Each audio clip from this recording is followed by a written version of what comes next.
Question. How do we call?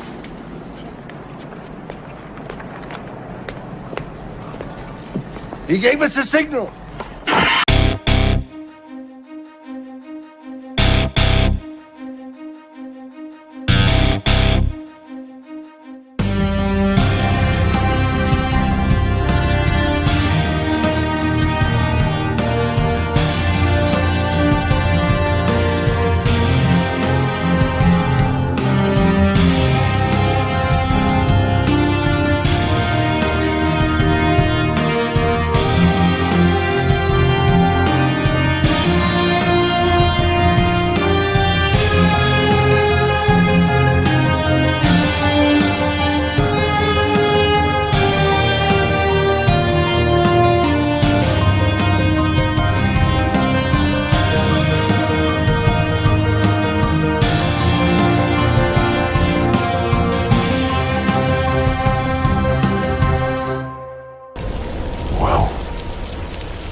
What is up, Battalion? It is your boy Trey of the Batch, and we coming in hot to discuss the brand new MCU film, which I can't wait to talk about. I was pleasantly surprised, and we'll go through it all. We'll break it down from the story to the characters to the cinematography, the music, even. We're just gonna have a lot of fun tonight. You're gonna get a marvelous review from a bunch of DC fans who know nothing about Fantastic Four, but we came in it as just like fans of the genre of just superhero movies. And I think that will provide some interesting takes that might differ from most, or even some of the comic book lovers who are crazy Fantastic Four fans. That we may have a special guest who's never been on the show before. So prepare yourselves. But let's go through all the quick little pleasantries. As you guys already know, you can follow us on one of our social media pages like TikTok, Instagram, Twitter at @the_Bat Channel. Or if you're over on Facebook, you could do @HolyBat Channel. We have a lot of great content on these other pages. Like on Instagram, we talk about a whole bunch of entertainment news, from movies that are coming out, maybe some casting news, or director's news, or maybe brand new movies that are getting the green light. We also do comic book reviews, like the whole Marvel versus Godzilla storyline that's going on. And of course, Rebel Moon Nemesis from Titan Comics. That has been a fantastic read. So make sure you guys follow us over there. We just have a little bit of everything for you guys, even video game stuff. So if you're like just entertainment nerdy stuff, follow us. The link's down in the description. And of course, it helps us out so much when you guys smash a like. You share it, subscribe if you haven't already. Replay crew, comment all the way throughout. I want to read your comments. Some of us have been having some great discussions about some of the crazy content, like from Predator Killer of Killers. They did an extended ending to that movie that revealed a crazy surprise that has a bit of the fandom kind of arguing whether it's the right decision or not. Of course, we're talking about all the Jurassic World stuff, Godzilla, James Bond. Like I said, we have something for everybody. So make sure you guys hit that notification bell so you never miss an episode. And help us reach our goal of 10,000 subscribers. Yes, we want to hit 10,000 subscribers. Why do we want to hit 10,000 subscribers? Well, if you know something about my co-host Super Bro Corey and I, we love doing charity streams. We've raised money for the American Foundation of Suicide Prevention. We've raised money for Feeding America, the American Red Cross Disaster Relief Fund. We do this and we love it. But how we were doing it, because we didn't have that 10,000 subscriber limit that gives us those fundraising capabilities on YouTube, we were doing it through your guys' super chats. And if you know how YouTube works, they take like 30% of your super chats, and that didn't sit right with Super Bro Corey and I. So we would put the 30% of your super chat that YouTube took back in with our own money, and then put in our own donation. And you guys are like so insanely generous. Like, it's such an incredible community, the Battalion. it was just getting tough to do because you guys are being so generous. So to avoid having YouTube take out the 30%, and it just goes directly to the fundraiser. We don't have to worry about waiting for our, check to come from YouTube. It just goes right to that, incredible charity that we're raising money for. You got to do that by getting 10,000 subscribers. So help us out, share the stream, get all your friends involved, because we have some pretty cool stuff to talk about. Like tonight, we will be doing a deep dive into Fantastic Four First Steps, Marvel's bold new take on Marvel's first family, set in a retro-futuristic 1960s. And it isn't your typical origin story, ladies and gentlemen. The team is already established, and the world is kind of weird, kind of fantastical in a way, which is awesome. Very comic booky. I dug it. But it deals with the cosmic threat of Galactus, which we've been wanting to see in the Fantastic Four films. I have seen all the movies that they've done. I have not seen the one that was scrapped, unreleased, I think in the early 90s, but my father-in-law has it, so I might have to check it out. But we will be diving deep into that crazy post-credit scene. But without further ado, let's go ahead and bring out the best co-host I could ever ask for. Ladies and gentlemen, Super Bro Corey. How's it going, big fella? What's up, buddy? How we doing tonight, man? Hey, man, I'm so glad to have you on to talk about this movie because I don't know about you, but I really enjoyed it. Interesting. Just interesting, not an agreement. Trey and I haven't talked about this movie yet, so I am very excited to talk about Fantastic Four tonight with you, buddy. Ooh, you got some hot takes for me? I guess we'll find out, huh? Maybe. Well, guys, if you've never done a review with us before, of course, how we always break down story, it's the most important thing of any movie. Then we talk about the characters, the cast performances, and we do talking about the director, the cinematography, the behind-the-scenes stuff. Then we talk maybe about what's in store for the future in this case, because obviously it's MCU. They're leading on to something bigger and badder with Avengers Doomsday and that crazy post-credit scene. If you have not seen Fantastic Four First Steps, you're going to be in for some spoilers. So I will give you guys a spoiler warning when we are about to get into it. But first, let's address the chat. Let's see everyone who's in here. I see we have Red Hooded Outlaw with a $10 super chat already coming and said, "It's goblin time." I appreciate you, man. Thank you so much for that $10 super chat. You're the best, buddy. Corey, can you play a little something to say thank you to Red Hooded Outlaw? Let's see here. I know it's been a long time since we've had it. It's been a little bit. I think we're gonna stick with even though we're gonna stick with the superhero side of things. We'll go with this one right here. Thank you, Red Hood Outlaw. And now, folks, it's time for Who Do You Trust? Hubba, hubba, hubba, money, money, money. Who do you trust? Me? I'm giving away free money. It's been a while. It's just gave me a whole bunch of DC clips for Marvel super chats, So thank you so much, Red Hood Outlaw. Appreciate you. Corey, can we say hello to everyone that's in the chat? We can, but we got one more super chat, my friends. Oh my God, you guys are already jumping into it. Beyond the Night coming in with a $5 super chat saying, "The battalion assemble." That deserves a super chat. It doesn't quite feel right though. It's just the battalion assemble. I mean, it works though. I'll take it. I respect it. Beyond the Night. Corey, can you play a little something to say thank you? Hope starts with an H, stupid. Okay, stop. Face it, you're late. You're wearing eye makeup. Fuck you. Not a kid's show.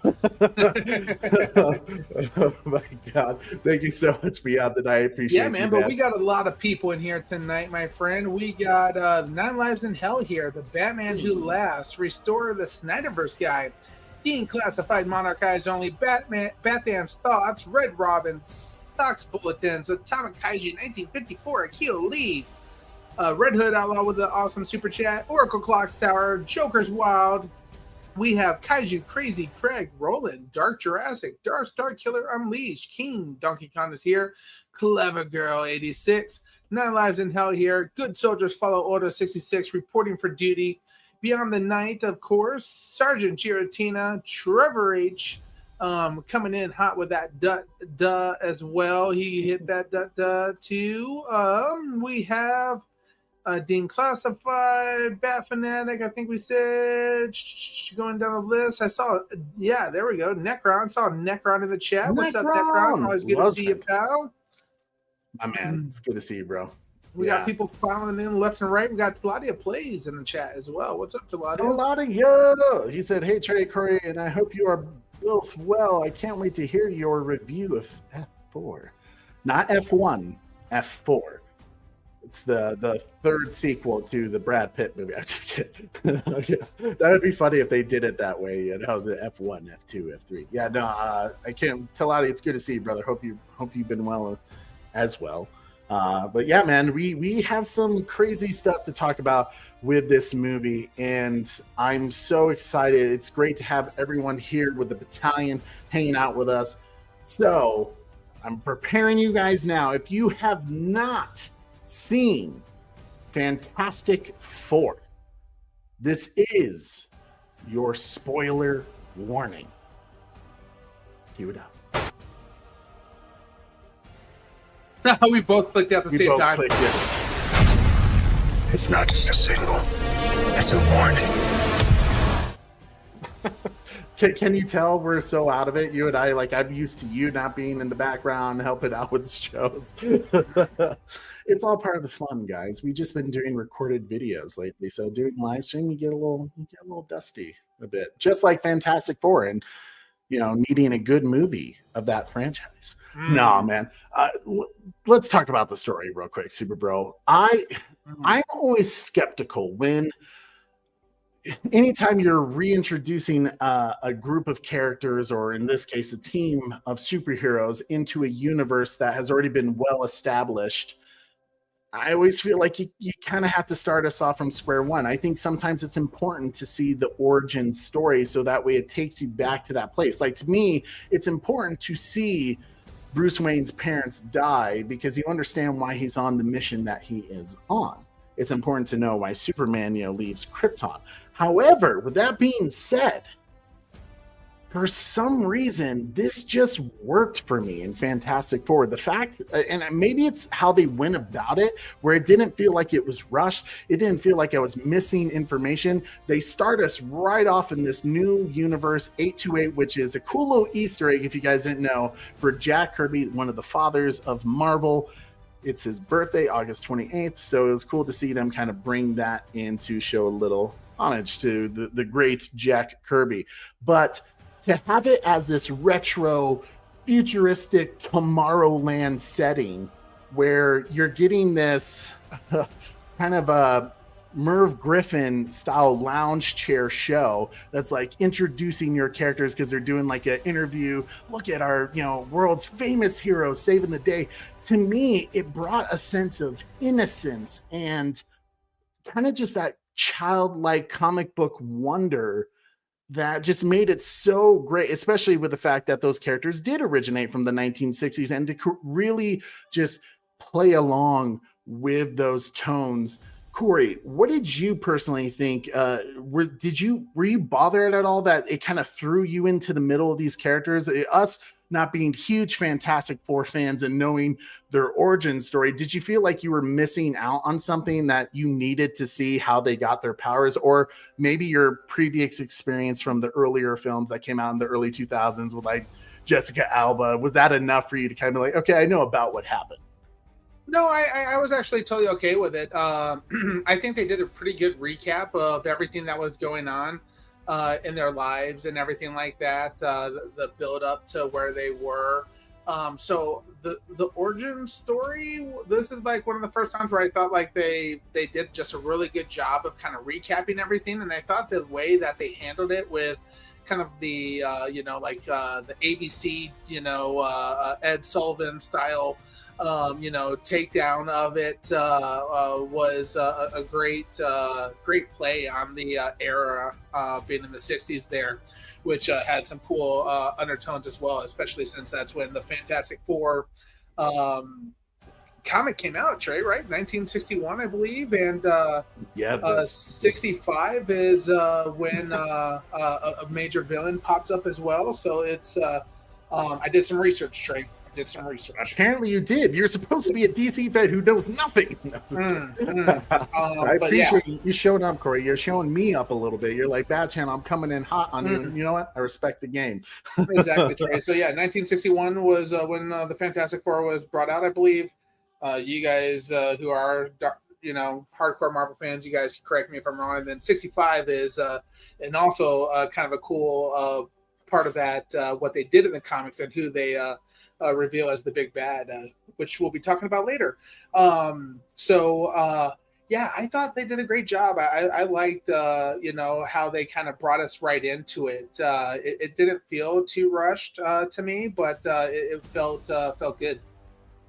No, I agree. And to me, what part of made it so awesome is I think for a lot of Fantastic Four fans, that intro really gave them some nostalgia.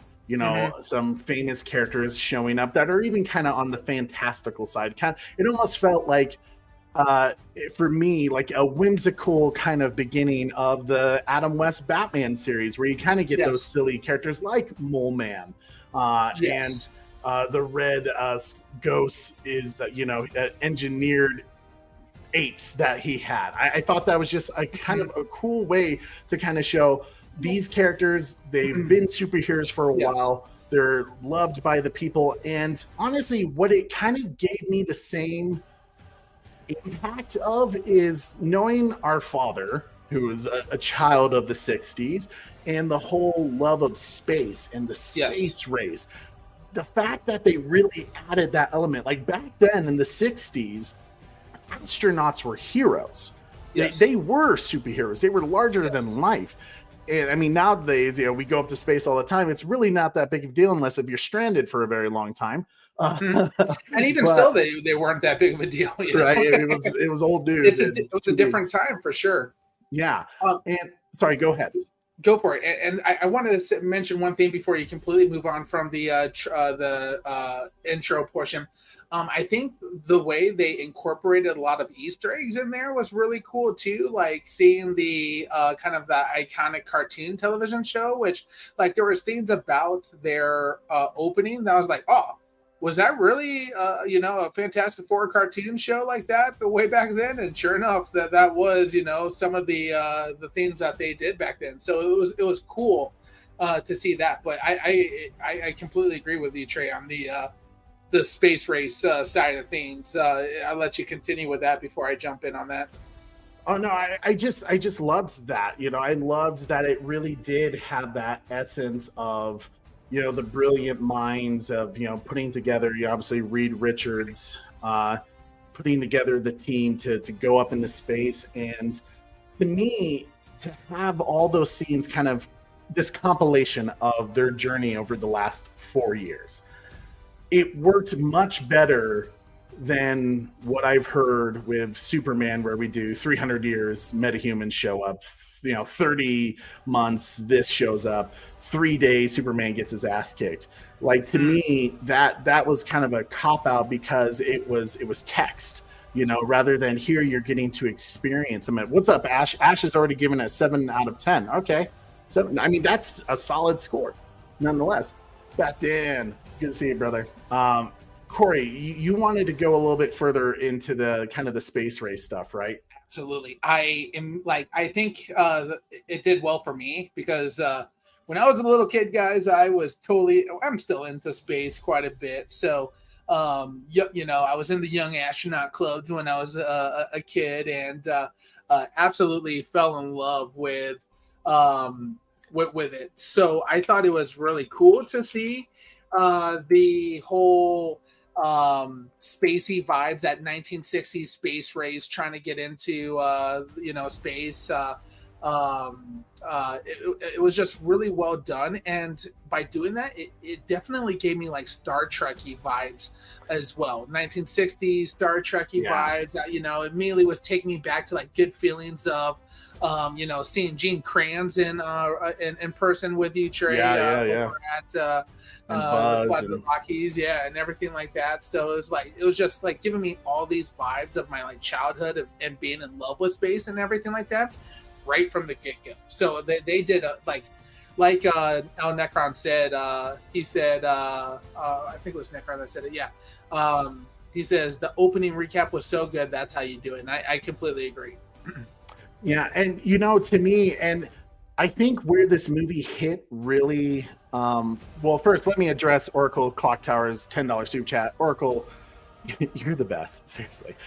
Super Bro is coming in strong with some Clark Kent reporter investigation. I agree, man. Corey like messages me. He's like, "Hey, I'm gonna go see Fantastic Four last night." It's just like, but I don't know anything about Fantastic Four. And he's coming in like with all this like information that I'm kind of like, hold on, slow it down. Like, you're making me look bad. I'm just kidding. No, I love it. Yeah, man. Super Bro Corey, when he's passionate about something, man, he comes in crazy, and I got to get out of his way. He's clobbering time like Superman over here. Would you say I kind of saved you there? Just do it. Somebody save me. Let your warm hands break right through. Somebody save me. I kind of hate you for that. Oh gosh, it's been a while since we played that one. It has been. That's a golden age super chat clip right there, just for you, Oracle.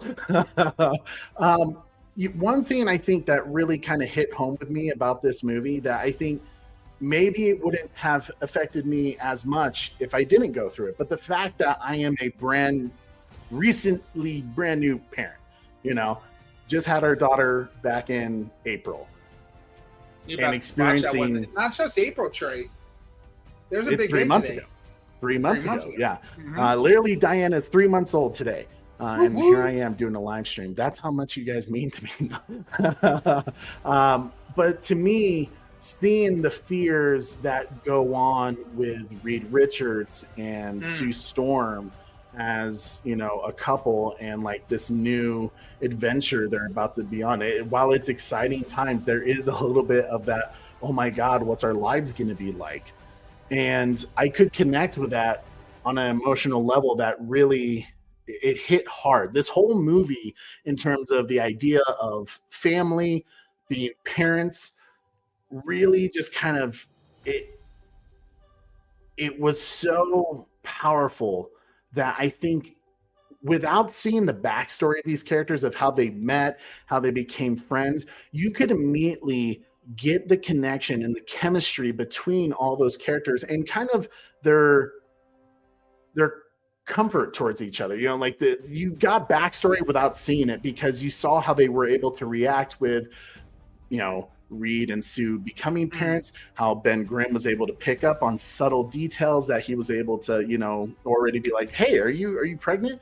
And just how fun of an uncle Johnny Storm is. And I couldn't help but think about Super Bro Corey. That was like, yeah, that's pretty much Super Bro right there, being overly ecstatic and yet still teasing me, his younger brother, about being that all the great things that of the banter that would happen between your brother-in-law.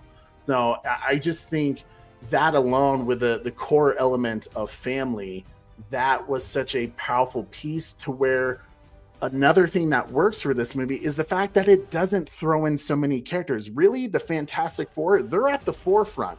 Now the villains have a great story too. The villains really come in with just incredible motive. It's scary, it's intense. So when you get this cosmic anomaly that happens with Reed Richards, he's trying to plan for what is the possibility of what powers his child can have. Franklin Richards, which I'm told in the comics is a very powerful metahuman. But to get to that moment where Galactus, and it really just goes to show of how kind of scary it was, the fact that here they are, these Earth's mightiest heroes kind of thing going on, and to have their family really, they've fought, they've worked together. Sue Storm has Mole Man under the wraps. Orkin Beans, ladies and gentlemen, Orkin Beans, he just became a father himself. Was it technically last night or this morning? Last night. Yep. Last night. So, my man, thank you so much for showing up. Congrats on little Georgia. We love you and Rachel. Georgia. Got Georgia on my mind. Congrats, buddy. You, dude. That's so awesome. I'm so happy for you. And can't wait for little Diana to meet her little cousin. We're going to have a good time, my man. Give my love to Rachel, to you and Georgia, and get some rest, buddy, because you're not going to get much more of it. I can tell you that for sure. But do what Orkin Bean says, or you're going to make little Georgia cry. Like and subscribe to the Bat channel. And, Orkin Beans, because one day we will bring him back to the land of Twitch and get the Orc Horde together. Came out 7:42 last night. Okay. I couldn't recall if it was technically midnight or something, but that's awesome, dude. I'm so happy for you. So happy, man. Where were we at? Oh, we're talking about Galactus and the Silver Surfer coming along, which I really, once again, like, to create a villain, like, sometimes villains can be more interesting than the superheroes. I didn't feel like that this round, because Silver Surfer, Shia LaBeouf, really had, she's mysterious, she's badass, but her backstory is it's an important piece to what propels this narrative forward, that I really loved every piece of her story, and of course of how she serves Galactus in this nature, this man who's eating worlds because he must feed to keep the hunger at bay. And man, I gotta say, for the wait that we've been having, obviously they kind of teased Galactus and the Rise of the Silver Surfer, that sequel to that film in the early 2000s, with him being, I think it was a cloud or a storm, whatever it was supposed to be. To see Galactus in all his glory this round was such a cool, this whole movie with that space element to it was so cosmically fantastic, in a way that I liked it better than even how the Guardians of the Galaxy or the Thor movies have handled space. Corey, would you agree with that, with some of those? I think you've seen at least maybe Guardians of the Galaxy. How did you feel about the space element to it? Only the first one. Yeah, I would absolutely say that the space element was handled extremely well with Fantastic Four. I don't know. I think it was, I honestly, Trey, I think it was the time era that they chose, being that 60s style of space travel and everything like that. I think that helped a lot. But like I said, Trey, like, it had, like, and maybe it's because of the time era that they chose, but it gave me campy Star Trek vibes, bro. Like that's what I was feeling like I was watching especially during the space travel and everything like that. So like, it made me think of like the old Star Trek shows, and I was enjoying it. Like it was just a fun watch in that sense, with the cosmic travel, Necron said, cosmic badassery. Yeah. And I think what's so great about that, in terms of, because you do have this, you talked about how that it has that campiness to it. In a weird way, you're right, but they do it in such a way where it's not so campy that it's ridiculous. Like, to me, I was talking to a friend who was like, you liked this movie that much that you would say it's like, it's one of the best since it's the best Marvel film since No Way Home. I would absolutely say that. But you would say that, why? You're a DC fan. And I was like, because in a weird way, for how grounded and serious it takes itself, it feels kind of like a DC film. It feels a little on the darker side. I mean, they're dealing with some crazy stuff. Literally, Galactus is like, I'm going to eat your kid, or I'm going to make him, be the one that takes over after me, so that way he rules the galaxy, and I'm going to wipe out everybody. It's a really dark kind of film. And you even see Sue Storm, when that parental protective nature goes on with her, you feel the threat. They don't joke around with it. And I appreciate that. As someone who is constantly, the thing that bugs me so much about most Marvel films, especially the MCU movies, is they tend to kill very powerful moments with comedy because they feel like the audience can't handle a dramatic or serious moment. This movie doesn't shy away. I feel like the comedy was placed really well, and to have these moments where you get this cosmic threat tension and how the family is trying to combat that, and especially in a realm where it's beyond Reed Richards, the smartest man alive, and he can't compute or figure out how to solve the problem. And I loved that you were able to kind of see that from him, that stress, that anxiety of, of Reed Richards trying to solve this problem and keep coming back to a certain answer to that equation, and he doesn't want it to be true. He's trying to figure out every possible outcome that doesn't prove this answer of having to give up his son to save the world, and to where the world is getting mad. It almost kind of felt like Batman v Superman in a way, where the world is hating on Superman. They want him. They want to bring him down, and it gives this moment where you have to ask yourself the question: if you had to sacrifice your only child to save the world, did the needs of the many outweigh the needs of the few, or the one? Yes, or the one. Or the one. But could you give up your child? And I think because it pushes that question, because a lot of people are kind of like, no way would I give my kid. And maybe if you're not a parent, you're kind of going like, I think if it came down to this, we would have to do it. We would have to sacrifice this child. And even the fact that Reed Richards is coming to that equation, that answer, to lead up to this powerful moment with Sue Storm to give this incredible speech where she's just like, I'm not willing to give up my child for the world, but I'm not going to give up the world for my child. We're in this together. Like, to me, that was like, I remember watching that scene and being like, they nailed it. Like, it was one of the moments, like, already the tone of the movie was very great, very, it was just hitting every mark for me. And then to have this, like, the moment where you kind of go, the Jaws in Indianapolis scene. I'm not saying it's of that level, but you need that extra little oomph that says, take a moment here. You're in a special ride. To me, that was that Sue Storm speech. And I just think leading up to the big battle with Galactus, the Silver Surfer, Johnny, every character, every superhero in the four played a very important role. No one outshined the other. Everyone had their moment to be the incredible character that they are in Fantastic Four. And I think that's really what makes this movie as great as it is. Right. No, I agree with you, Trey. So I'm glad you brought that up, because the second that they said that they wanted the baby, the child, I was like, oh God, and immediately my head went there as well. It's like, okay, we're already kind of doing this like Star Trek-y Lost in Space type vibes going on.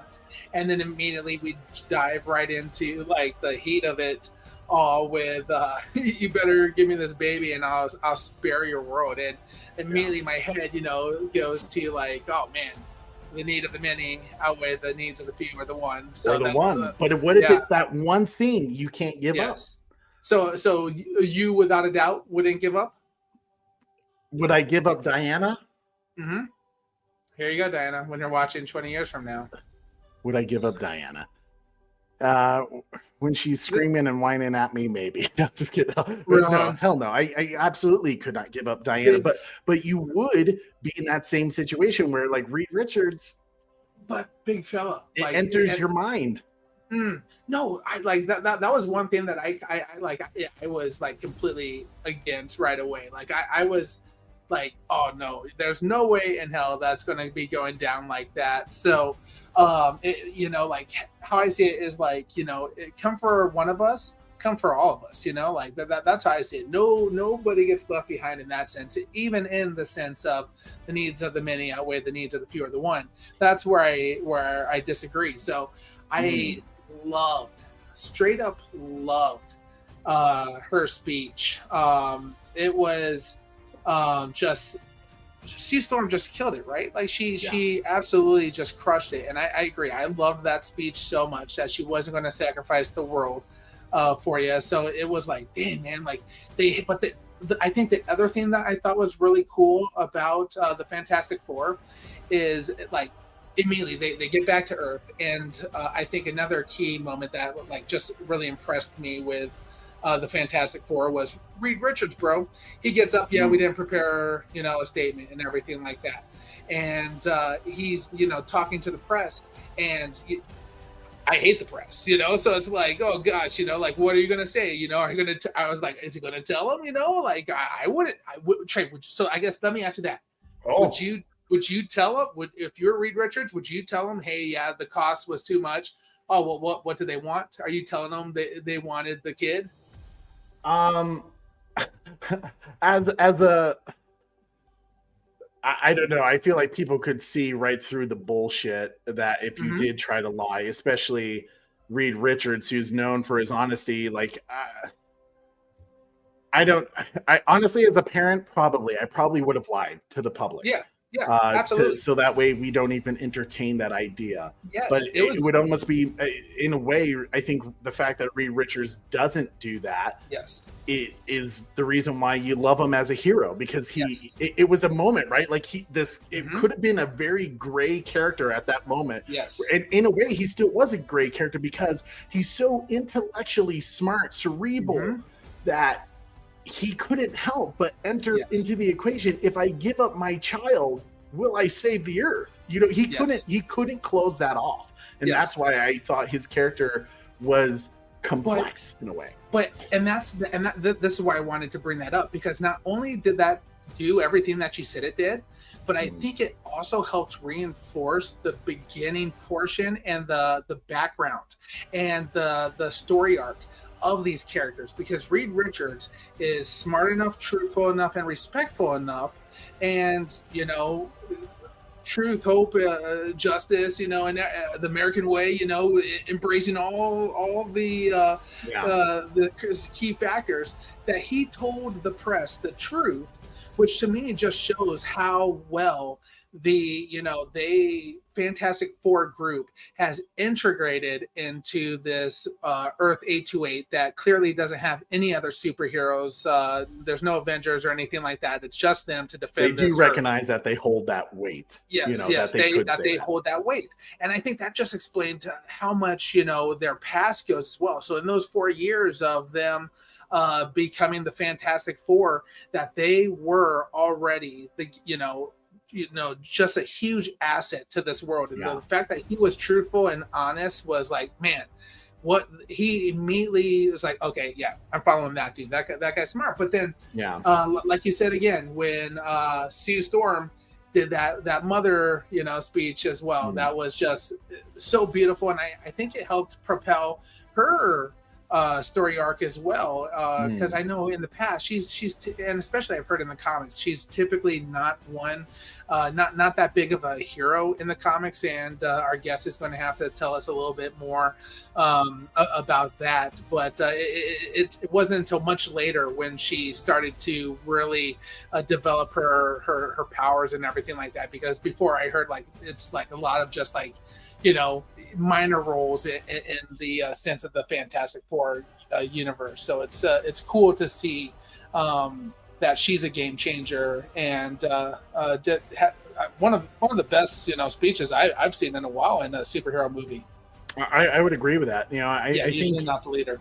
It is that really beautiful moment of optimism, right? Because a superhero is faced with the impossible question, and to me it's a very inspiring thing, right? Like it kind of makes you go like, wow, okay, we're presented with this very difficult situation that you can't help but beg the question of what would you do, and you see how the superhero handles it, and you can understand how she is very aggressive, very quick to the anger, because it's her child, but at the same time she's able to take that moment that like lets her give that speech that really it goes to show the level, like you were saying, Corey, without showing us the origin story, we were able to really get a good idea of how people look at the Fantastic Four in the 828 world, how they trust them. They trust them so much that when they said Galactus is coming, folks, here's our solution. We're going to fight him on the surface. Guess where you're going? Remember that villain we fought, the Mole Man? You're going into his spot. How crazy would that be? Hey, the villain that we've been fighting all this time, he's going to protect you. We have a deal with him. Go. It just shows that they are also so optimistic that they believe that the villains can sometimes come back or serve a greater purpose and do what needs to be done. And I think that was just, it was in doing in such a short amount of time, they were able to execute it far better than I've seen a lot of superhero movies do. And I think when you do get to that grand ending, the big battle with Galactus, their plan, I visually, it's just a stunning thing. You know, the size of Galactus is absolutely terrifying.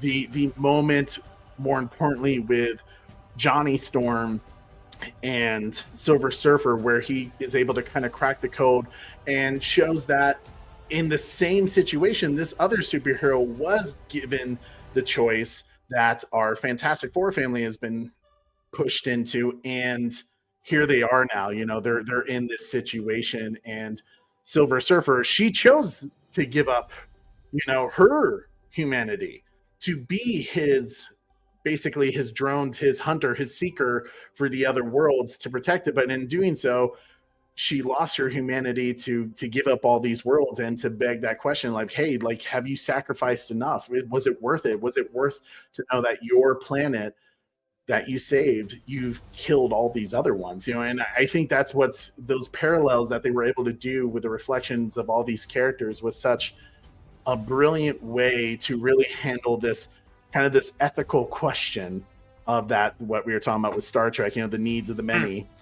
And I just thought incredible movie, incredible solution to get Galactus out of there, at least not their problem right now, or maybe it's a problem for another planet, but we'll have to see where it leads to, obviously, with the big post-credit scene that we'll talk about in a little bit. But Corey, let's just briefly, because we've kind of talked about it throughout the movie, let's go ahead and talk about the characters and the cast performances, and then we'll go ahead and we'll bring in a special guest for you guys. But I think, like we said earlier, the fact that the focus was on the main four, we didn't throw in a ton of characters that really just flooded the storyline. You had Pedro Pascal's Reed Richards, who is this cerebral, overworked, emotionally conflicted person who just has kind of this obsession, almost kind of autistic in a way, where, you know, he's just constantly working and just trying to figure out every answer, even ones based on emotion, through analytics, through science, through equation. And then you have Vanessa Kirby, Sue Storm, who is the emotional, moral center of the team. And I loved, just like we talked about her speech, how the pregnancy kind of changed her in terms of that protective nature. She was almost kind of violent, right? She was kind of like, you know, kill, you know, Johnny, kill, they're trying to steal your nephew. But I could see you doing that, Corey. If Sarah said the same, I know you would jump into the storm as well. But and then you had Joseph Quinn as Johnny Storm, who I know he's normally portrayed as a womanizer in some of the early films with Chris Evans and Michael B. Jordan. But here he was just the really fun, cool uncle, kind of flamboyant, media obsessed, which is still, in a way, I think, what people think Johnny Storm is for, you know, the Human Torch. But he really delivers on some of those impactful, emotional scenes. He's not just a one-size-fits-all character. He was able to kind of enter into those realms of that really gave us some really meaty drama scenes with Silver Surfer, you know? Yes. And I think not only that, though, Trey, he also he just showed that he's incredibly smart as well, too, which, you know, you haven't really seen in the previous, you know, Fantastic Four films, in my opinion. You know, it's more of a kind of a jokey character, I feel like, where he's, you know, figuring out languages, you know, with, you know, just a single, you know, phrase, you know. So I thought that was a really cool, you know, without the help of Reed Richards. So I thought that was really neat to see as well. And also, kids, you're seeing some nice character arcs where he's kind of the ignored one, right? Like he is kind of Reed Richards doesn't exactly look down upon him, but like usually you can get the sense that maybe Johnny Storm doesn't always present the greatest ideas or something that just fits into Reed Richards' plan. So when he's like trying to like, hey man, I have this idea, or like, hey, like we got to do this thing, and Reed is just busy. He's focused. He's driven on what is his task at hand, and he doesn't have time for Johnny's crazy, ideas. And I love that it does come in that moment where Johnny kind of saves the day because he was kind of obsessed over Silver Surfer, but also it was kind of the key to unlock that save the day because she was able to help them out. And then of course you got Ben Grimm with Yvonne Bachark, something like that, I think is how you say his name. I thought he was great, had that bossiness to him. And he just has that emotional. They did a great job of kind of just showing that tragicness of him in a way, but still some really quality emotional scenes for him. And I love the interactions with Herbie and that kind of that other female love interest maybe that they'll play into in the future. I'm not sure exactly where they're going with that, but it was just cool to see the thing, even though I know the clobbering time was kind of waiting off to the side, for a big special moment. It was kind of cool to finally get to that place of what people all know with the clobbering time. But I thoroughly enjoyed all four of those characters, and then with Julia Garner as Silver Surfer, like for a villain, kind of like anti-hero villain, like she was just an incredible character. That little bit of backstory was enough to elevate the story and the emotional drama to it all, and the conflict that was going on between here's a side where they did sacrifice scenes, and here's a side where they're not willing to sacrifice. They're in that same situation. I love that it was playing with those parallels with all those characters, and it's just wonderful. And then Galactus, man, scary. The voice was awesome from Ralph Ineson. Just a force of not nature, force of sci-fi, force of cosmic craziness. I loved Galactus. I thought they nailed it with him so much. And if you have not seen that movie in Dolby, for Galactus alone, you need to see this movie in Dolby, because hearing his voice like rumble the chairs and kind of every time he stomps, oh man, that was freaking awesome. That was insane. Right? Yeah, absolutely, Trey.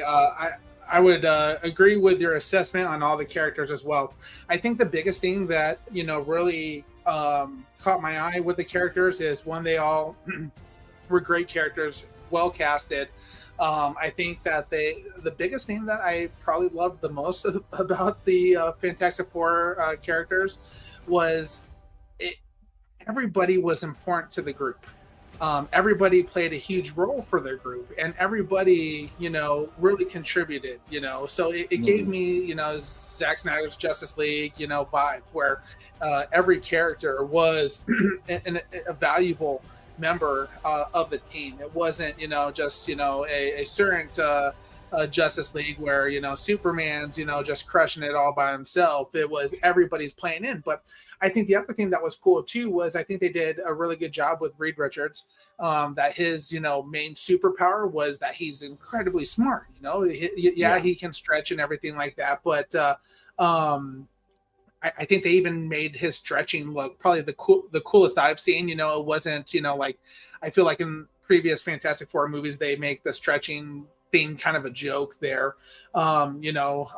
Sue Storm, she was incredible as well, and she clearly showed that she is one of the most valuable members of the Fantastic Four team, and just how powerful she was, pushing Galactus alone by herself. She was the reason why the day was won. Ben Grimm and Johnny Storm, they were great as well, and they had a lot of like Johnny being, like I said earlier, how he was smart and he was helping out with that, and they each had key moments that really impacted it in a great way for the Fantastic Four as a team as a whole. So I thought it was really, really well done.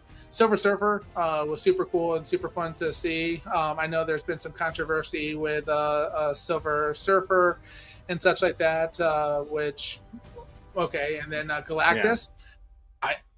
Dude, Terrifying. yeah, absolutely terrifying. And to be honest with you, he definitely gave me Dark Side vibes. As well. So it was very cool in that sense, like a that true, looming space threat approaching slowly, like Dark Side's apocalypse. Yeah, Dark Side, and Kirby did Dark Side as well too. So it's like, it's really cool. It almost had me wonder a little bit as well on the backside of like, like, is this, are they trying to show like, oh, hey, DC fans who aren't seeing Superman, come enjoy this, like I mean, I think they're just hoping any superhero fans would come out and see it. But like I said, I thought they did Galactus incredibly well too. I enjoyed him as well. That's the other support characters and everything. Oh, Trey, you know who we didn't talk about? Herbie. Yeah. Herbie the popcorn really cool bucket that my father-in-law got is pretty awesome. I'm not gonna lie. It's I think it was like $80 as well. It's pretty fantastic. I can understand. It's a bit of a trope that's going on in Hollywood with these cute little side characters are for the merchandise, like the baby dinosaur in Jurassic World Rebirth to Crypto and Superman. But with this, I loved it. It fit the retro futuristic tone and coloring of just this entire movie, and he was a cool character. Well, that portion is what gave me the Lost in Space vibes, bro. Like they had those robots and just everything like that. I thought it was cool, dude. It was the first time ever that something that Disney was trying to deploy as a toy selling machine ended up working really well too. And absolutely awesome for sure. Yeah, no, I completely agree. And I mean, don't take our word from it. As you can tell pretty much of how we're talking, we're getting close to talking about the score that we're going to give this movie and talking about that post-credit scene. But don't take the words of a DC fan so much. I mean, maybe we should bring out someone who actually loves Fantastic Four, is kind of obsessed with it as much as I am with Batman and all that other stuff. So I think we need to hear from a special guest. Ladies and gentlemen, making his first appearance ever on the Bat Channel, the Ham Smacker. Oh, Trey, play it. I can't find it again. Oh, no. Here we were going for this really cool thing here. Ready to throw down. Benjamin J. Grimm reporting for duty.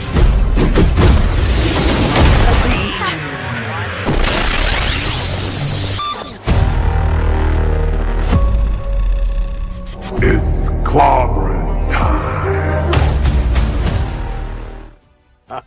Very, very cool graphic there. You're welcome. Well, thanks for having me. I'm actually here with a couple of friends. I've got Herbie here in the background, Nice. kind of making sure I don't screw up too bad. And just to keep me honest, I've got the unknown critic. Nice. Oh man, that's awesome. He'll be hanging around in the background. Oh my gosh. Well, ladies and gentlemen, the Ham Smacker is with us. Todd, you love Fantastic Four since knowing you and dating and then eventually marrying your daughter. Sorry.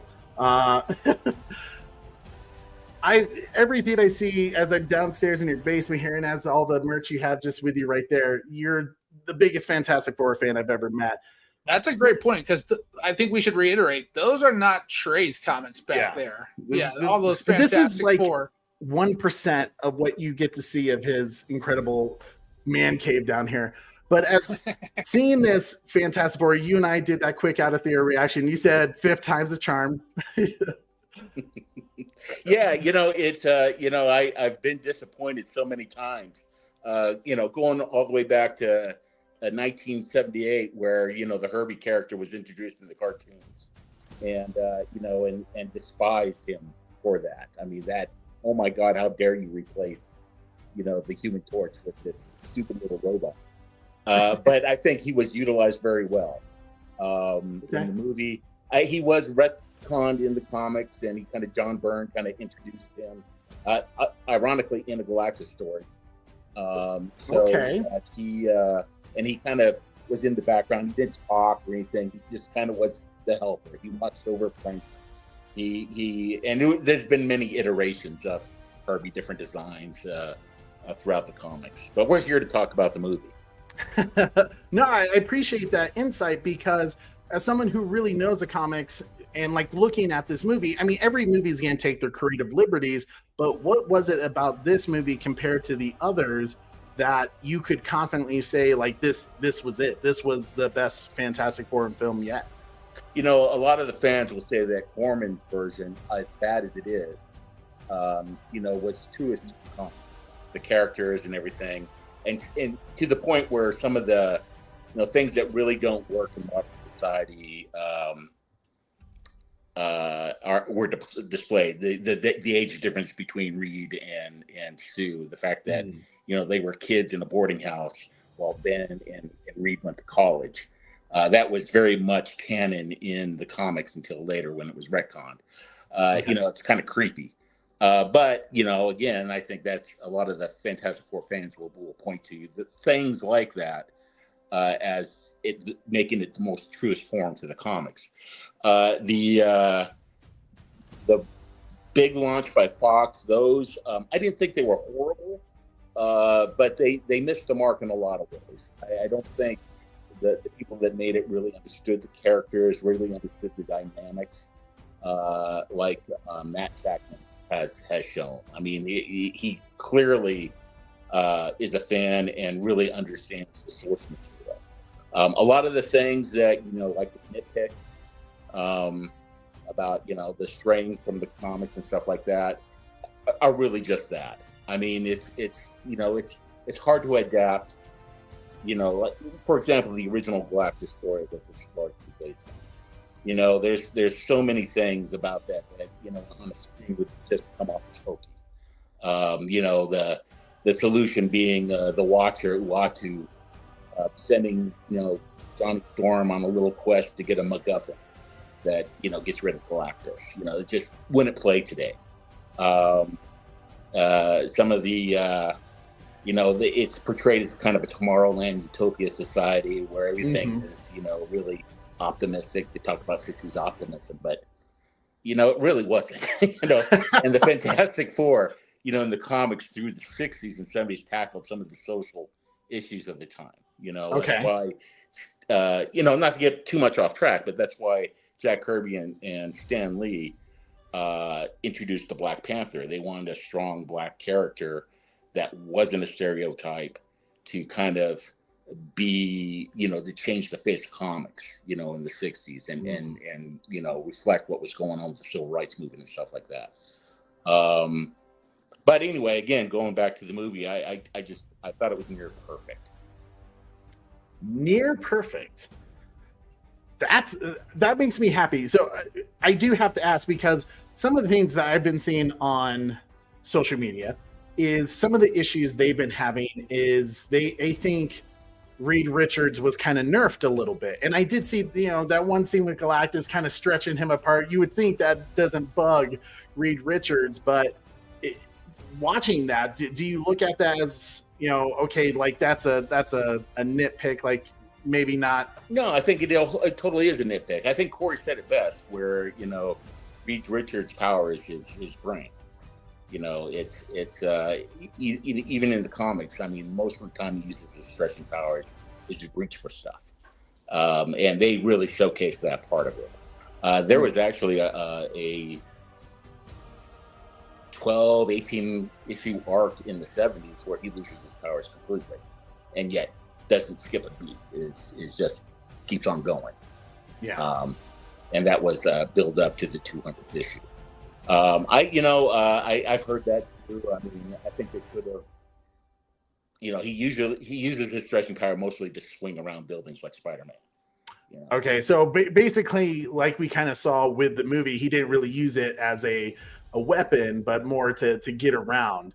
But again, that's a nitpick. I didn't think it detracted from anything. Okay, and obviously we got to talk about the crazy ending of the post-credit scene that we knew was kind of they had to introduce Doctor Doom. Before we get there, Yes. I'm also curious. Like, are you a big Silver Surfer fan? The Ham Absolutely. Smacker. Okay, so then would you agree then with this? Let me pop it on real quick. I'm sorry, I missed. Would you agree with this then? Well, I said that the Kirby Silver Surfer was the only real Silver Surfer, and that the Mobius Silver Surfer was shit. And Benefield's a big Mobius fan, and things got out of hand. I pushed him.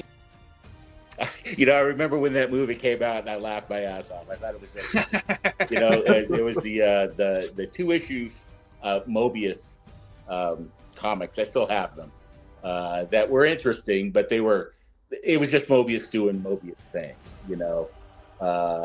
the Jack Kirby's. But to get back to, I guess, the main point, the gender swap in this, Mm-hmm. I thought it was perfect.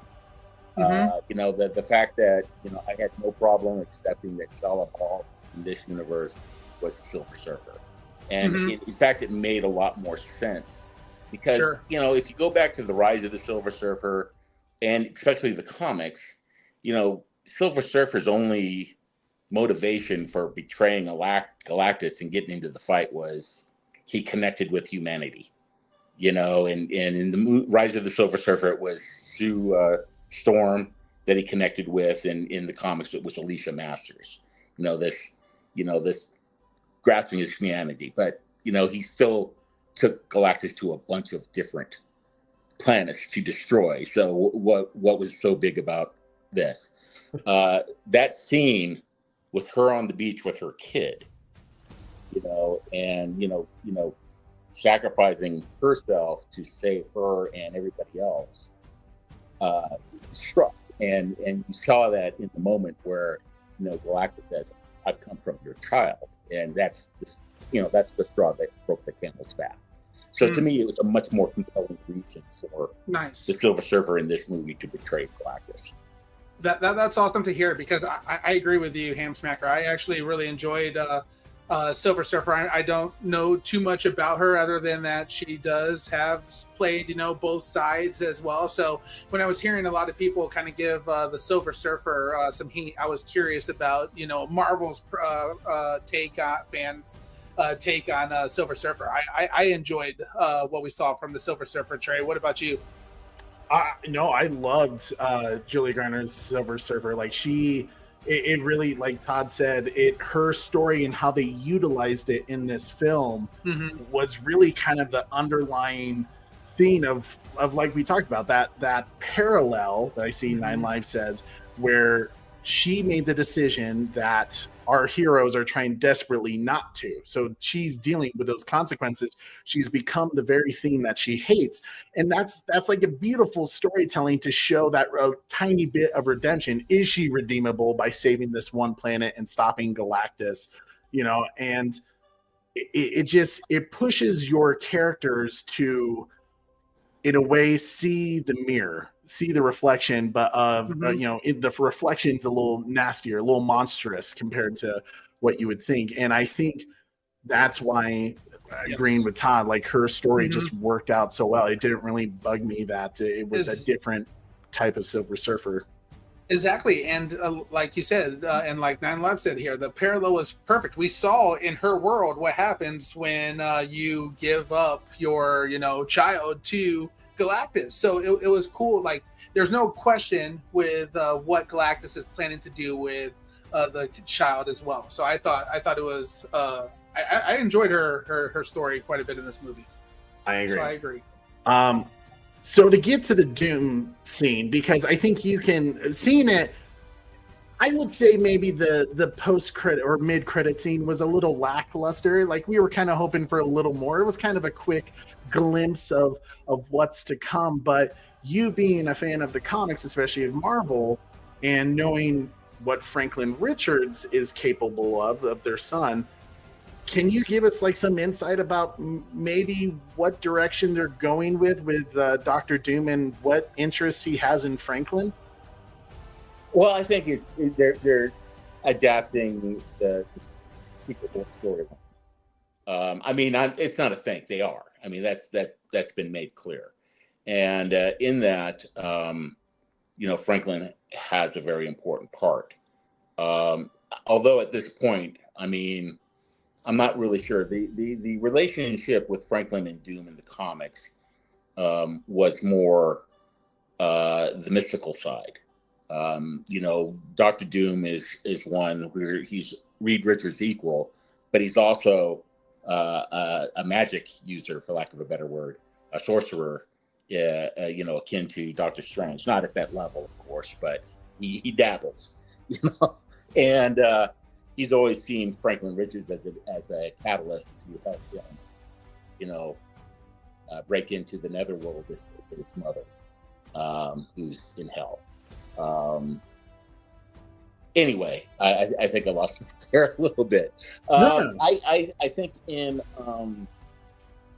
I was a little disappointed when I left the theater with just kind of a lackluster mid-credit scene and really just a jokey thing at the final thing, which they were good. I mean, yeah, the last one was good. It just didn't preface any better for Doomsday, unlike the mid-credit scene in Thunderbolts, where you had that thing. So you have to kind of look what they've done in the past. I'm thinking mostly right before the movie before Civil War, where Steve Rogers and Sam Wilson find Bucky, and it was a scene that was in the middle of, I think it was Civil War.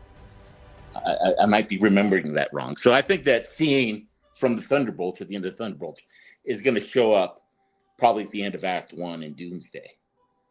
So the meeting with that post-credit scene with Doctor Doom is probably going to be in the first act of Doomsday, and there's going to be something that happens, that I think I mentioned this to you already, that opening the wormhole or whatever you did that pushed Galactus to the end of the universe, or even more so, all the crap that was thrown into the space. They were trying to move the damn planet. Yeah. And in doing so, Reed Richards probably caused an incursion. And Dr. Doom is there to, A, help fix it in his evilest kind of way, and B, Reed Richards knows it, But we'll see. I'm speculating just like everyone else. Well, I love it because it does give us at least. Marvel's done a great job of pulling in some of the comics.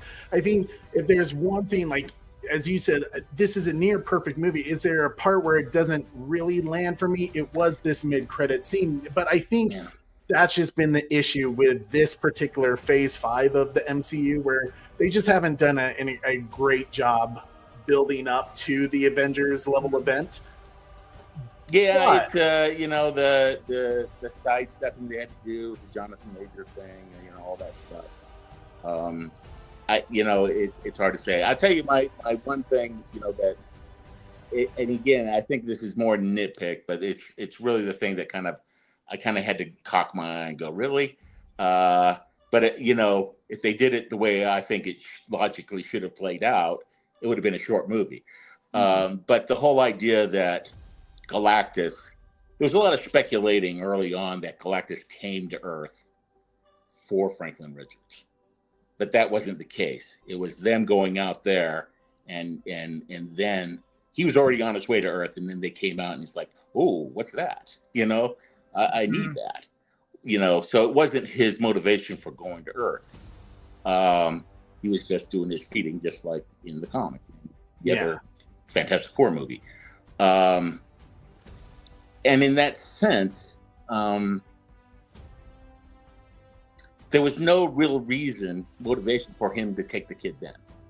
I mean, he stated in the movie, he's been around for 4 billion years. Let's wait 30 years and, just talk him into it, if he's going to be that powerful. I don't know. Just the one thing I just like, what's the rush, That's an interesting. Find another planet. I'll come back later. Like, let's just give it a year. He'll enjoy me. Let's wait till he's a teenager and piss at his parents. No longer can tolerate his And then parents. I'll talk him into joining the circus, the cosmic circus. Oh, man. I mean, that's a fair point, and I think once it gets having that focus and kind of almost be the obsession of needing to have that kid, just the perfect. It's like Harold and Kumar's White Castle. Once he saw the kid, he had to have the White Castle. Yeah, burger. that's the kind of obsessive nature of all supervillains, right? Mm-hmm. Again, Yes. like I said, it's a nitpick, but Mhm. it just takes you from the perfect to the near perfect. Yeah. And then, of course, getting some of the Easter eggs you noticed, because I remember at one point in the movie, you even kind of snapped up and you're like, that's them, that's the original Fantastic Four from the Corman movie, right? Yeah. There were some cameos from them, a couple of them. They actually were spattered in a couple of different areas. The newscasters were their voices. The guy that played Alex Hyde-White that played Reed Richards, and Rebecca Straub that played Sue Storm. I think you're right. Both acted as newscasters, voiceovers. Yeah. And I think there was a couple of times that I noticed where you and I saw there was a moment where there was some comic book art, and you told me that you actually thought that was them kind of referencing Stan Lee and Jack Kirby. It absolutely was. I mean, that's come out after the fact. It's I've seen still shots where they have the Timely Comics field. Some of Jack Kirby's monster artwork. They were mostly focused on monster comics at the time, right before they launched into the whole. Well, even after Fantastic Four launched in '60, got famous on the superheroes. They still put out a lot of monster comics. Okay, that makes me happy to see all those little things that just make it so much better. And then, of course, the mentioning of all the other villains, having Mole Man have a bit of a presence, the Red Ghost and his engineered apes was kind of a cool addition. Yeah, there was kind of an interesting thing with that. I kind of thought, but I'm kind of still kind of thinking through it, where you had the Mole Man in Subterranea with all the monsters and all that stuff. Mm-hmm. And you had a reference to the Red Goats and the Super Apes. But all the other characters that were referenced in that one scene where Reed says he's helping the police take down a criminal network, and he points out a bunch of different Easter eggs for different villains they fought in the past. I mean, you think, well, the police, I mean, criminal rings, I mean, they're not really taking on cosmic threats. I mean, so this seems like when Galactus showed up, they're all kind of, holy crap, what do we do? Yeah. This is not the kind of villains we're normally dealing with. It's mostly ground It's more level, like George Reed's Superman, crazy. where he's just clonking, bad guys over the head with a rubber bat. Oh man, great point. Out of curiosity, with this being your favorite Fantastic Four movie, you've seen Superman. Super Bro Corey and I, as bad as DC fans we've been, which one did you feel hit the mark better? Do you think? I mean, I know it's a little bit biased because you're a Fantastic Four fan. I'm in the same boat as you are. I'm not as big as a DC fan. I read DC comics, but I'm really a Marvel guy. Having said that, I think they both achieved something kind of remarkable. And it's if you look at the way comic book movies evolved, forget about, maybe the early, I'll say going up even to the 90s, where special effects just weren't really there to kind of tackle a lot of things. So they kind of had to keep things grounded. But later on, I mean, the whole reason Galactus was a cloud in the last movie is because they thought having him in full stature was silly, and your typical movie-going audience wasn't going to buy that. This shows that's not true. This has built comic book movies up to a way where people can accept that without blinking an eye. Suspension of disbelief is, nobody's falling that, that's bullshit, that's crazy. Superman did the exact same thing. Superman took, made it a real kind of comic movie, not comic-y, but I made this point about Batman Forever, yes, which I don't really think is a good movie, but it was way over the top compared to the Keaton Batman movies, right? But at the end of it, I was going, that's kind of the way comic books are. They're kind of over the top, crazy, outlandish thing. Yes, the Ridley would have it, in a comic book. But the execution at that time just really made it hokey. Somehow they cracked the code. Both the Superman movie and the Fantastic movie both cracked the code for the first time. And I think we're going to see a shift in how book movies are approached, to the point where they become hokey. A good example of that is the James Bond series, where you had Sean Connery, Roger Moore kind of got really over the top with the gizmos, and then they brought in Timothy Dalton to really kind of ground it again, make it more about espionage and stuff like that. But then it slowly started getting back up again to the hokey. Okay.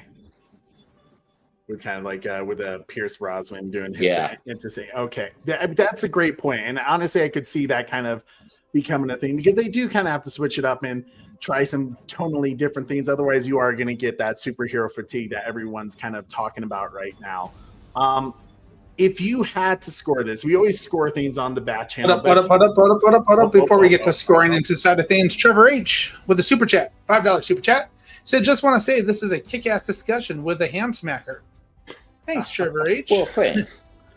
See, now I have to give that $5 to, because you mentioned him. Every time you mention the ham smacker, he gets a portion of the super chat.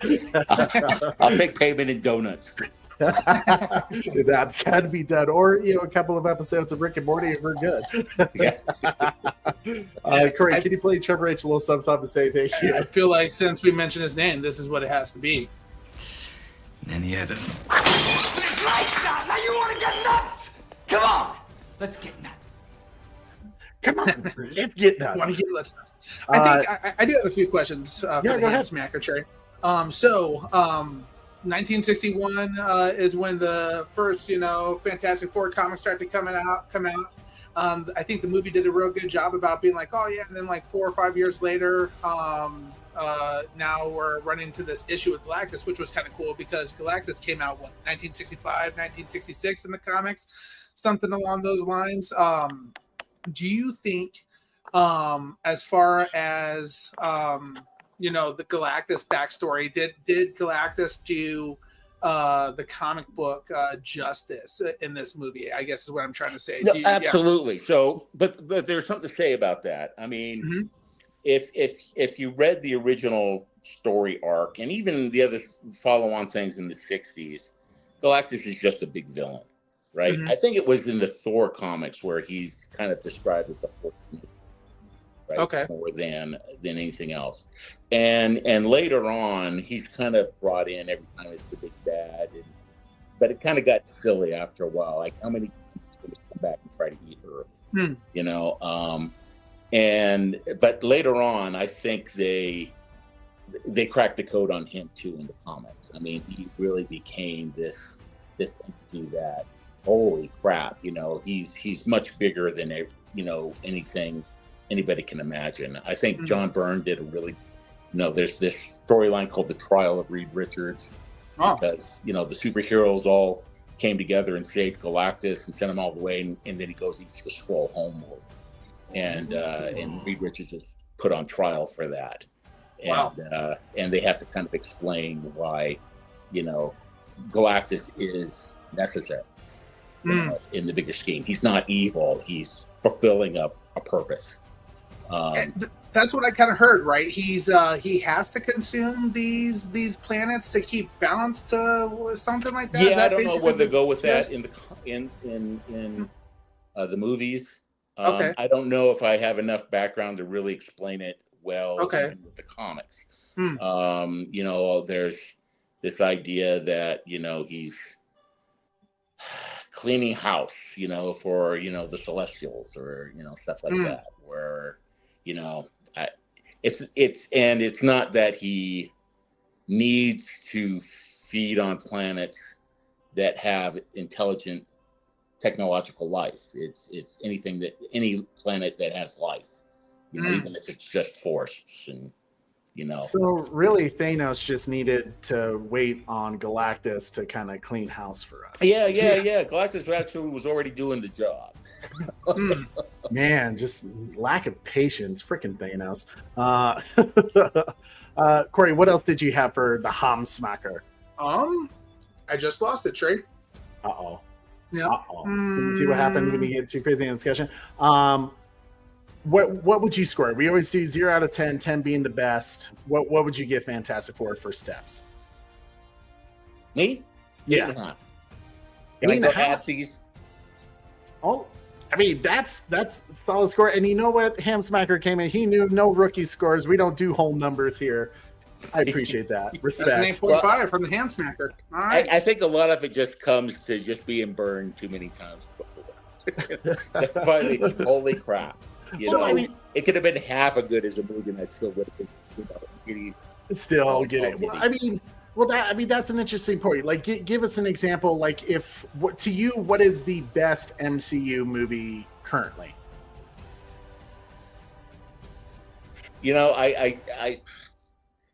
It's almost I have to go with Endgame, but my favorite one is still kind of.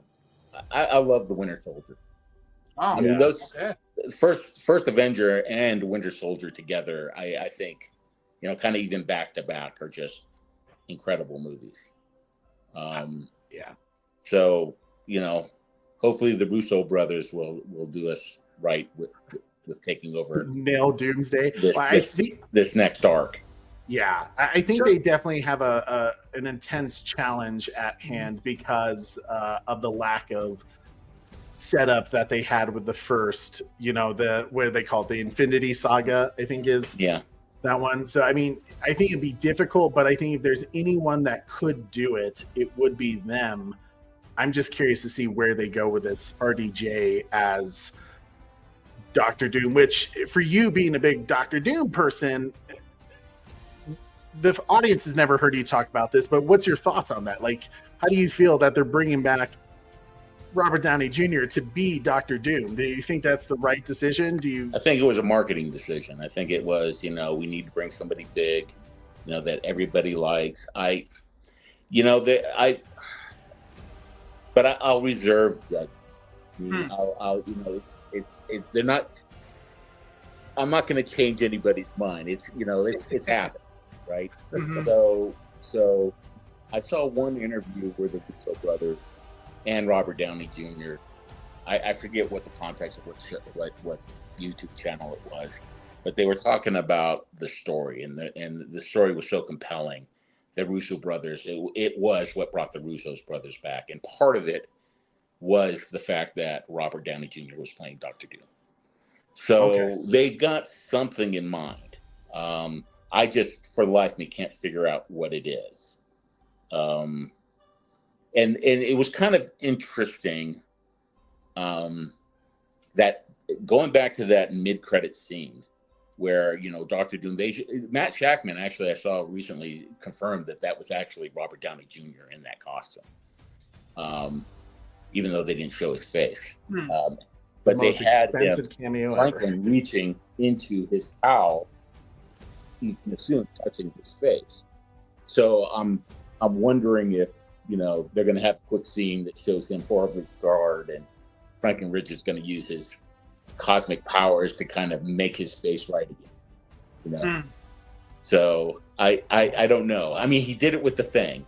In the comics, he transformed the Thing from one state of. I don't want to get to that. You go down a rabbit hole, but he showed that he can manipulate form. Okay. The other thing that I was wondering too, isn't there a comic Iron Doom where it's basically like an Iron Man Doom type character? I think that's a relatively newer one, but do you know what I'm talking about, Trey? Iron Doom? You're talking to the wrong person. I feel like I've heard something about that, but I honestly couldn't I'll tell be you. honest with you, I haven't kept up with the comics in more recent years. But Yeah. I mean, I guess if you're talking something like the Superior Spider-Man, where Doc Ock takes over, and I think you had Norman Osborn become the Iron Patriot and form the Dark Avengers. I seem to think that there was something that they did equally with Doom, but I think they're solidly going with the God Emperor Doom that's portrayed in the Secret Wars storyline. In fact, some of the production art that have been floating around, assuming it's legit, kind of shows that they're adapting that storyline almost. I won't say exactly, but I mean clearly a lot of the key elements are there. And then just to get like a basis as well too, because you said, Ham Smacker, that this is a near perfect movie to you, and then rated it an 8.8.5. What do you think would make it perfect? Like, I'm since what do you think they needed to do to make this a perfect movie for you? Again, it's nitpicky. I talked about the times of the '60s not being as idyllic as the movie portrays this utopian society. The characters were not, Johnny Storm being a linguistic genius kind of felt off character for me. Okay. Going back to the womanizing thing, that was actually Johnny Storm. I mean, I'm not being. He had a lot of steady girlfriends in the comics that he wasn't kind of jumping from girl to girl. He was always the guy that got broken up with. He didn't do the breaking up, and he smoked for a couple of issues, and then he'd find a new girlfriend. He was not a womanizer at all. That came later. I think maybe getting dumped so many times, it's like, okay, screw it. So maybe that is a realistic character arc or for him. But set in the '60s, he's very much a normal, famous guy that everybody loves, but still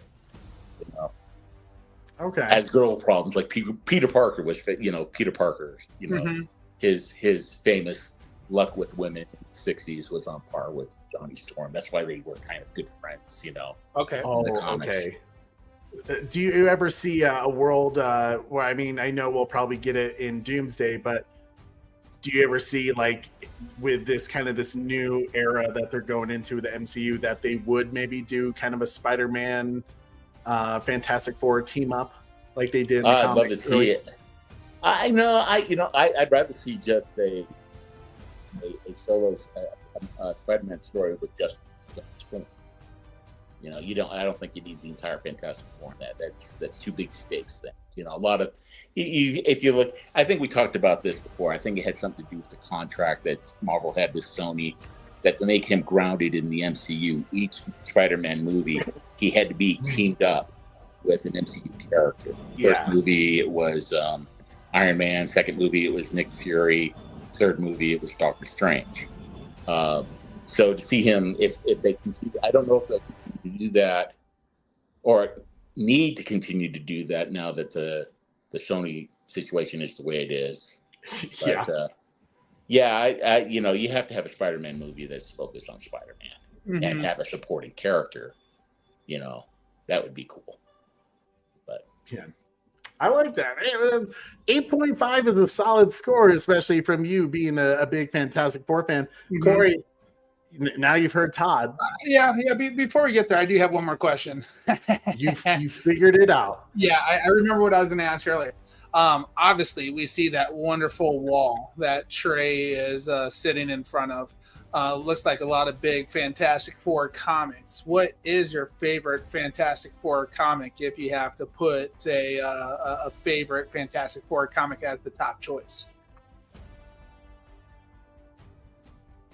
I know I'm putting you on the spot now. Comic wise, that's tough. I mean, I like the eras. There's a storyline that really kind of, it's kind of in the 70s, and I don't think anybody will agree with this because the kind of focus stories in, but I was a kid, right? Okay. But there's a storyline where it's kind of the first comic book that I've experienced with the multiverse kind of concept. It wasn't the multiverse; it was Counter Earth, and there was a version of Reed Richards there, and a version of another one. There was a version of the Thing. So you had these three different universes kind of collide, and you had an evil Reed Richards. You had a secondary Thing who was actually Reed Richards, also. Okay. And it was just really kind of wacky for, a young, 11, 12-year-old kid. I really like that. But, the original Jack Kirby, Stan Lee years, obviously were transformative for all the entire comic industry. So many characters were introduced in the Fantastic Four that went on to cross all over the place, from the Skrulls to Adam Warlock, even Galactus and Doctor Doom. They cross everything. But then the John Byrne era, that's also, I think, just as when I was older and really kind of more interested in actual story construction and pacing, all that stuff. I was, starting to, I was pursuing my degree in English literature. Just the way he constructed stories and still embraced a lot of the Lee Kirby elements was just masterful. I mean, it's, to me, still my favorite period of the Fantastic Four, the early 80s. Okay. Early mid-80s. Nice. Okay. It's a good answer. It was good. I love it. Interesting. I know as I look around on all the comics, I'm like, Corey, it's an impressive room. It's an impressive room. I mean, fantastic. I look around and I go, I'm not being a Marvel guy, and I'm like, good God. There's some that I look at and like, those are some holy grails right there. Sometime I might have to like do a little showroom of just your incredible collection, Todd. Happy to do it. We all listeners, we like to show off. Yeah, it'd be fun to do a comic talk with you for sure, because I have more questions there, like what's your favorite comic out of all the comics, and see just some of your top ones that you really enjoy and such like that. So yeah, absolutely, that would be a fun show. And I could tell the chat was popping off about you, Ham Smacker, so it'd be fun to get you back as well, my friend. Score time straight for us. Is that sure? Let's go, Todd. If you have to go, because I know it's on the later side for you, but if you have to go, thank you so much for hanging out. Yeah, I'm old and I need my beauty sleep. Well, I mean, Herbie can rock you to sleep. He's right there with you. He can be a little. It took me. This is how old I am in technology. It took me a day and a half to figure out how this thing works. It's like little buttons here, like a little projector thing. Oh, that's I had no awesome. idea where the buttons were. I was like, Trey! Figure this out. That's awesome. It is pretty cool. I gotta say, is that worth $80? Well, you paid for it. Was it worth $80? Yeah. I saw the Galactus head, and I got a pretty bitch Galactus head already. A sideshow legendary scale bust. That's pretty awesome. And I just it just didn't do it. Yeah, no, I agree. Out of all the options that were there, the Herbie one was the better choice, easily. Yeah. Despite me hating him immensely as a child. At least you're honest. We'll take that. Todd, we usually like to roll out the red carpet to do a little plug. I know you don't have a YouTube channel, but you do have an awesome eBay store. I do. It's called The Story Arc, if you look for it. It's basically me. I'm retired now, as Trey knows. I don't know if the broader audience does. But I'm just kind of going through my collection. I hate, it's almost sacrilegious to say it's a collector, but to sell stuff, to sell your collection. I'm not doing that. Let's be clear. I'm too attached to my stuff. But there's odds and ends I've picked up over the years that I really just don't have an attachment for. And I thought this was a way to kind of clean house. So I've been doing that. I've actually been having fun. It's actually been a lot more fun than I thought it would be. I thought it'd be, drudgery. But I enjoy the process. Yeah, I mean, it's been fun just being down here in the basement and seeing you go through. I mean, his setup for just that has been pretty incredible. And that too, it's like, holy shit, I forgot I had this. Or more of this. Where is that freaking? I know I have it somewhere. You're gonna have to drop a link, Trey. Yeah, I'll see if I can find it.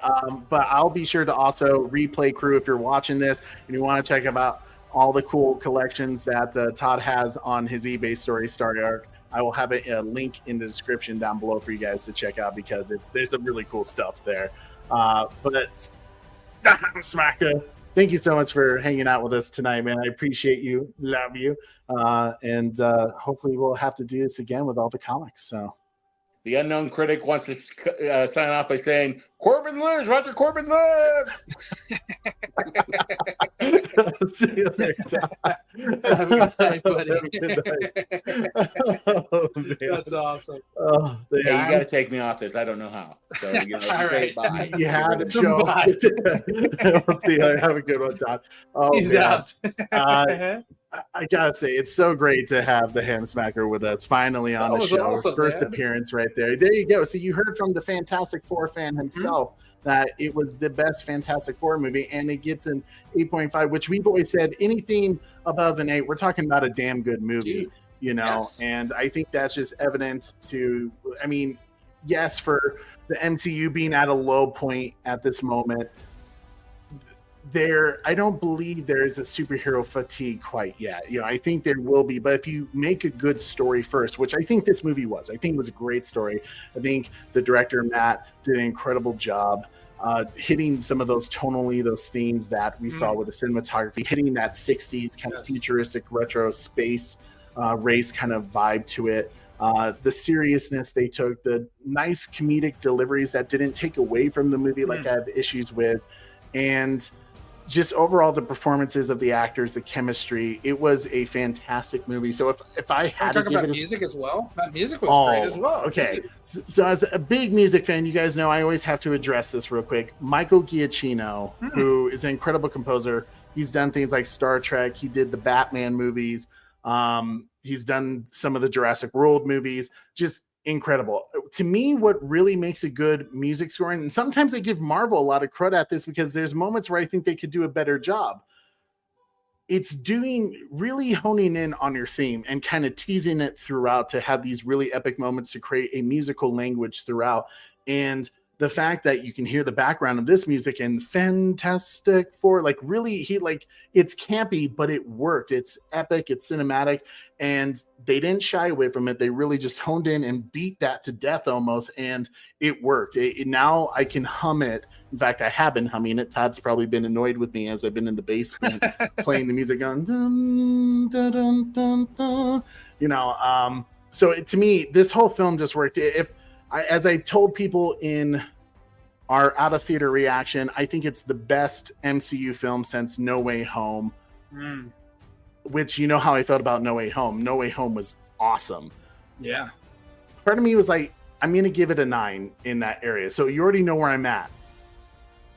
I kind of debate this, but I feel like because it's Fantastic Four, I just have to give it the number because I was in that realm, but it works. So I'm a 9.4. I loved it that much. I would watch this movie multiple times. I was shocked. It caught me by surprise. I did not expect to love it as much as I did. Whoa. Yeah.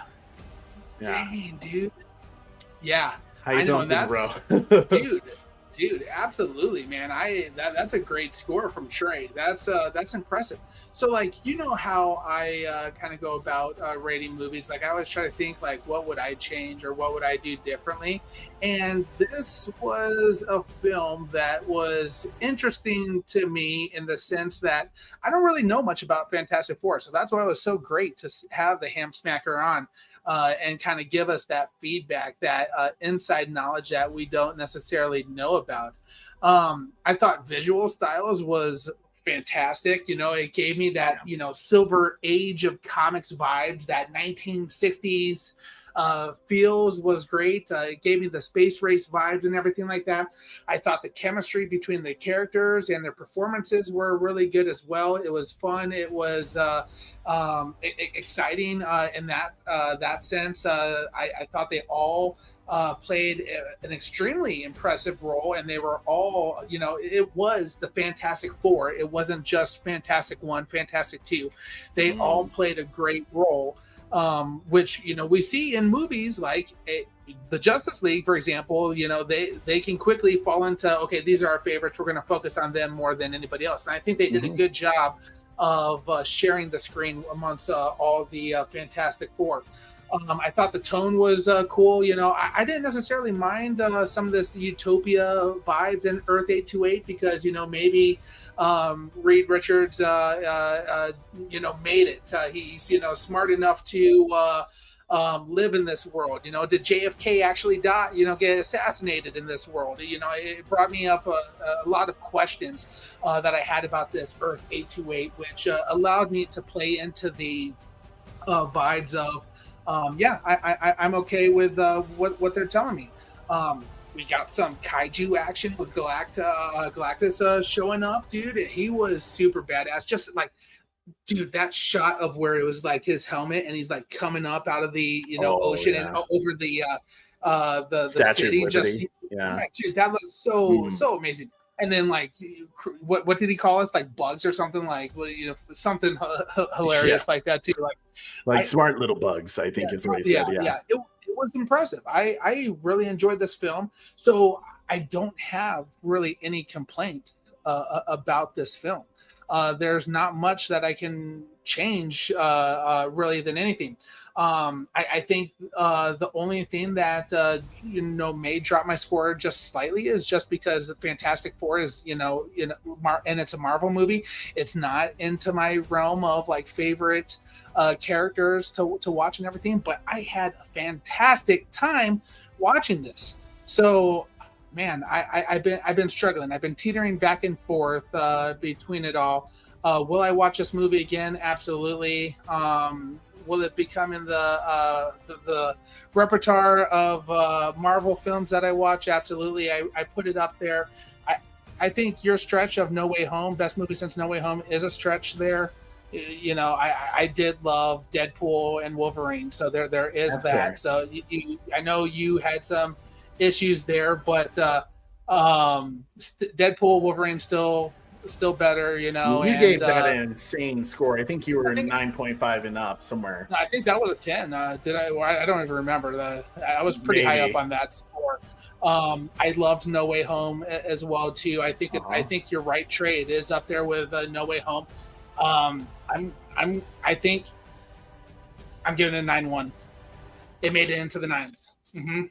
That's solid too. Mm-hmm. See, man, look at the DC fans going nuts over a Marvel film. That's kind of wild. You don't expect that. Corey, what's the rest of the chat saying as we start to close up tonight? Yeah, the chat's going really well tonight. So they clearly enjoyed it as well. So a little bit earlier, Sergeant Giratina gave it an 8 out of 10. Ash and Nate gave it a 7 out of 10. The Curly Ray gave it a 4.4.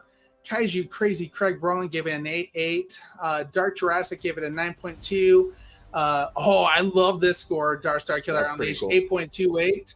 We got an 8.9 from King Donkey Kong, a 9 from Sox Bulletins, a 9.3 from Clever Girl 86, 8.8 from Trevor H, 8.5 from Joker's Wild, 9.4 from Oracle's Clock Tower, and 8.3 from Red Hooded Outlaw, 8.9 out of 10 from Beyond the Night, 9.2 from Carrie Kelly, a 9.3 from The Butler, 9.1 from Nine Lives in Hell here, an 8.4 from The Batman Who Laughs, an 8.7 from Bat Fanatic.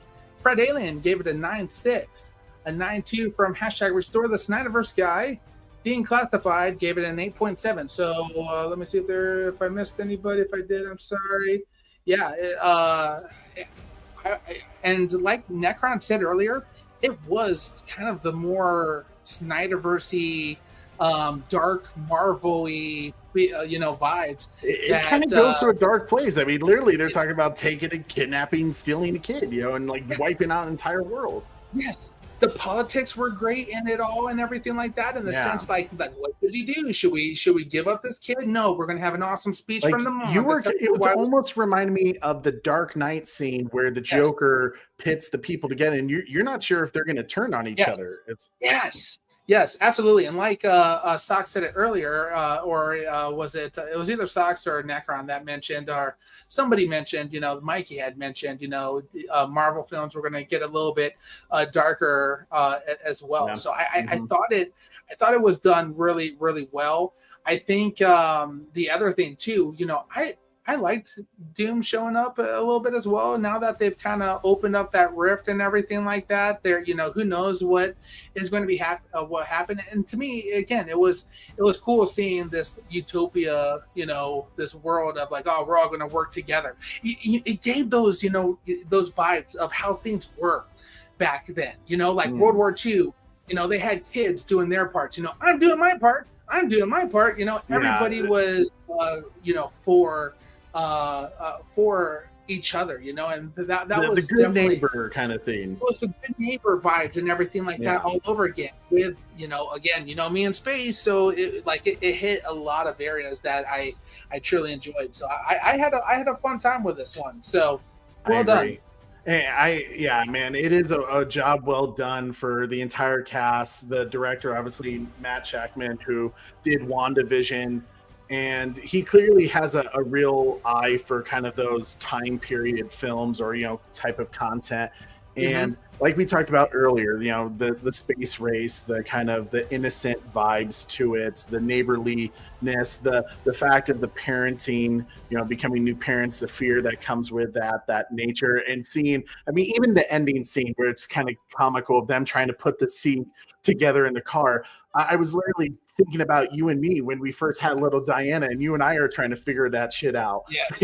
And Sarah's just laughing at us. Yes. It hit so much on a personal and emotional level. And I think that's why I had to give the score that I did, is that if I didn't have that experience, if I didn't had just become a parent, I don't know if I would have looked at that movie the same way. I think I would have enjoyed it, and I think I would have given it an 8. So that's how much of, because I was able to personally connect with it, why I love this movie so much. And I'm happy to return to the theaters to go check it out. I will go back to a Dolby showing to see this movie again, so I can just enjoy it.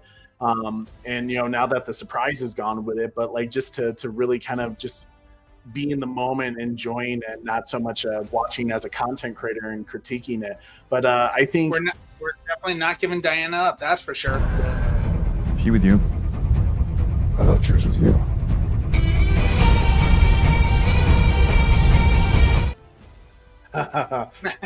No way. Batman, Superman would guard our Wonder Girl. So to me, I think this was a film Marvel needed to get right. It was an absolute necessity to get right before Avengers Doomsday. And congratulations to Matt Shakman and to Kevin Feige, because you guys did. You hit it on the bullseye, in my opinion, or at least pretty damn close to it.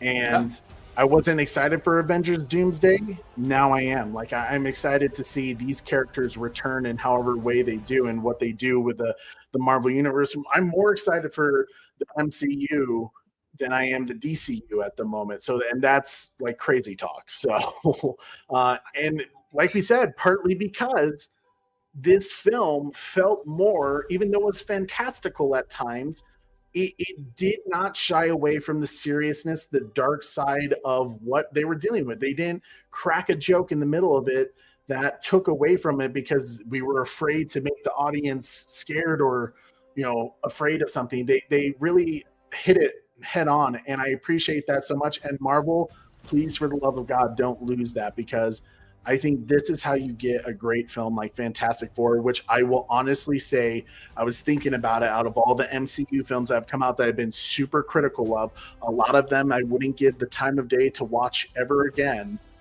This is easily a top 10 MCU film, maybe even belongs in the discussion of close to the top 5. So, Wow. you know, I think it's the best film. If you have not seen it in theaters, you need to. Replay crew, comment below. Let us know your guys' thoughts and what scores you would give it.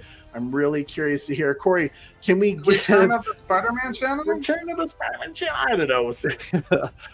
Super Bro, can we give a quick couple of shout outs to all the people who gave us super chats tonight? Absolutely. Thank you so much to everybody who gave a super chat tonight. You guys are just incredibly awesome. The battalion, you guys are just amazing. Red Hood Outlaw, it's clobbering time. Beyond the Night, hashtag battalion assemble. That deserves a super chat. Haha. Oracle's Clock Tower, Super Bros coming in strong with some Clark Kent reporter investigation. You know I got you, girl. And Trevor H, just want to say this is a kick-ass discussion with the ham smacker. And I agree. It was a kick-ass discussion with the ham smacker. We need to get him on again, and we're going to tear up that comic book room, buddy. Yeah, we're going to showcase his incredible collection. I think guys will really appreciate. I mean, not being a Marvel fan, I can come down here and be like, wow, you know, I can appreciate it. So I just want to say thank you guys once again. I did have a poll go on that I just ended that said which film wins the month of July, the big summer blockbusters. We had the super Jurassic month, whatever I think people were calling it. Obviously, Jurassic World Rebirth came out first and is kicking ass in the global box office. Superman's doing well in the domestic box office, but failing miserably in the international box office. And then Fantastic Four came out with a very strong domestic opening, a little less than Superman, but also gaining How much less than Superman? I think like 2 or 4 million less. Which 2 or 4 million less, bro? That's kind of, to be honest with you, that's kind of sad as well, because the Fantastic Four is not a heavy name like Superman is. You know, Superman, True. Batman. Those, you know, should be miles ahead of a group like the Fantastic Four, or you know, that's wild to me. Yeah, I mean, it's a fair point. But I asked which guys did you think were the best movie of this month, and out of 29 votes, at 3% was Superman. 34% was Jurassic World Rebirth, and then 62% was Fantastic Four First Step. So it's a resounding. People are confident saying Fantastic Four was the better film of July. So let them know, man. Let Marvel know that this was the film that they nailed it on. You know, go back to the theaters, check it out if you haven't. Sorry that you got spoiled on, but we warned you. You know, but. Seriously, I agree with this statement. As much as I enjoy Jurassic World Rebirth, I could honestly say, being a big Jurassic World fan and dinosaur fan, this Fantastic Four First Steps was easily, undoubtedly, the better film. So I'm glad to hear you guys all think so too. And once again, Battalion, thank you so much for showing up for the Bat Channel. We love you guys so much for always supporting us.